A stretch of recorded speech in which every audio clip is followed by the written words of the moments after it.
MLC ఉంది స్పందన. ఖమ్మం, వరంగల్, నల్గొండ. ఖమ్మం, వరంగల్, నల్గొండలో మల్టీ కార్నర్ కంటెస్ట్ ఉంది. చాలా పెద్ద ఎత్తున ఇక్కడ పోటీ ఉంది. ఒకసారి దాన్ని డిస్ప్లే చేస్తే అది కూడా మనం అనలైజ్ చేద్దాం. ఒకటి అలుగుబెల్లి నర్సిరెడ్డి యూటీఎఫ్ నుంచి, ప్రస్తుతం ఆయన ప్రస్తుత sitting MLC. Last time PRTU నుంచి చీలిపోయింది కాబట్టి పూల రవీందరు పిఆర్టీయూ రెబల్గా ఉండే, ఇప్పుడు పూల రవీందర్ ఆయన కూడా పోటీ చేస్తున్నారు. పూల రవీందర్ పోటీ చేస్తూ ఆయన బీసీ నినాదం ఎత్తుకున్నారు. ఆయన ఎస్టీయూ యూనియన్ నుంచి పూల రవీందర్ పోటీ చేస్తున్నారు. పిఆర్టీయూ అధ్యక్షుడు శ్రీపాల్ రెడ్డి కూడా పోటీ చేస్తున్నారు. అదేవిధంగా తెలంగాణ పిఆర్టీ నుంచి హర్షవర్ధన్ రెడ్డి ఇంతకుముందు గ్రాడ్యుయేట్ టీచర్ ఎమ్మెల్సీ కూడా చేశారు. వీళ్ళందరూ. తర్వాత బీజేపీ నుంచి పులి Sarottam Reddy. So multi corner contest మనం చూస్తే పులి సరోత్తం రెడ్డి బీజేపీ నుంచి, Narsireddy sitting MLC UTF communist అనుబంధ సంఘం యూటీఎఫ్ నుంచి, శ్రీపాల్ రెడ్డి పిఆర్టీయూ నుంచి గతంలో పోటీ చేసి ఎమ్మెల్సీగా గెలిచిన పూల రవీందర్ ఇప్పుడు ఎస్టీయూ నుంచి, వీళ్ళందరూ కూడా పోటీ చేస్తున్నారు. అయితే పూల రవీందర్కు కొంత తీన్మార్ మల్లన్న మద్దతు ఉంది. పూర్తిగా బీసీ వాదంతో పూల రవీందర్ పోటీ చేస్తున్నారు. ఇక శ్రీపాల్ రెడ్డి, పులి సరోత్తం రెడ్డి వీళ్ళిద్దరు కూడా పిఆర్టీఏ. ముగ్గురు నిజానికి పిఆర్టీఏ. శ్రీపాల్ రెడ్డి పిఆర్టీఏ, పులి సరోత్తం రెడ్డి పిఆర్టీఏ, పూల రవీందర్ పిఆర్టీఏ.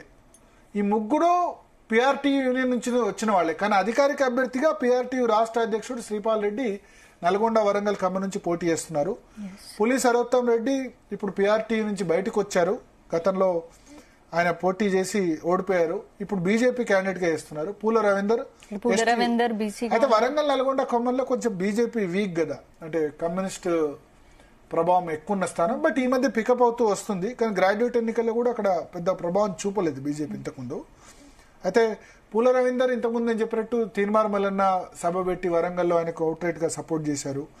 సో అక్కడ బీసీ పోలరైజేషన్ కనుక జరిగితే పూల రవీందర్కి అడ్వాంటేజ్ ఉంటుంది. ప్లస్ గాల్రెడ్డి హర్షవర్ధన్ రెడ్డి టీపీఆర్టీయూ నేత, టీచర్ల సమస్యల గురించి చాలా అవుట్రైట్ గా చాలా కాలం నుంచి పోరాడుతూ వస్తున్నారు.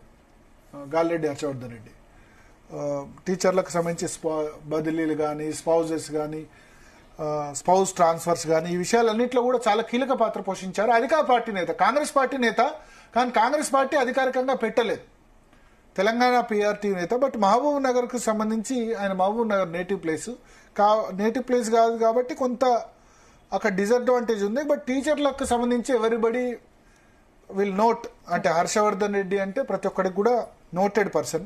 ఇక Narsireddy sitting MLC UTF support చేస్తోంది. అయితే ఆ సొంత యూనియన్ నుంచి ఎంత మేరకు సపోర్ట్ జరుగుతుందన్న చూడాలి. So multi corner contest Warangal, Khammam, Nalgonda అయితే మనం ఏం చెప్పలేం ఎవరు గెలుస్తారు ఏందన్నది ఖచ్చితంగా చెప్పలేం. పార్లమెంట్ ఎన్నికల తర్వాత జరుగుతున్న ఎన్నికలు కాబట్టి వీటికి ఇంపార్టెన్స్ ఎక్కువగా ఉందని చెప్పుకోవచ్చు. ఎస్, ఇంపార్టెన్స్ ఉంది. అయితే ఇక్కడ కాంగ్రెస్ పార్టీ ఒకటి పోటీ చేస్తుంది, బీజేపీ 3 స్థానాల్లో పోటీ చేస్తుంది. కాబట్టి ఎట్లా ఉంటుందన్న చూడాలి. అన్ని సీట్లు తమవే అని బీజేపీ కూడా ఒకవైపు స్ట్రాంగ్. 3-3 అంటే మనకు ఒకటి కరీంనగర్ లో అవకాశం, కరీంనగర్, మెదక్, నిజామాబాద్, ఆదిలాబాద్ సంబంధించి 2 సీట్లు కూడా పోటీలో ఉంది బీజేపీ. గ్రాడ్యుయేట్ గానీ టీచర్ గానీ. టీచర్ లో అయితే చాలా క్లియర్ మల్క కుమర వైపు మనకు ఎడ్జ్ కనబడుతుంది, అది గెలవచ్చు. చూడాలి. గ్రాడ్యుయేట్ సంబంధించి చూడాలి. కాంగ్రెస్ తో అయితే గట్టి పోటీ అక్కడ కనిపిస్తుంది, కాంగ్రెస్ వర్సెస్ బీజేపీ లాగా. సో ఏం జరుగుతుంది అన్నది మనం భరత్. ఇంకా నెక్స్ట్ టాపిక్ డిస్కస్ చేసే ముందు అనాలిసిస్ లో మనకు షార్ట్ బ్రేక్ తీసుకుందాం. స్టేట్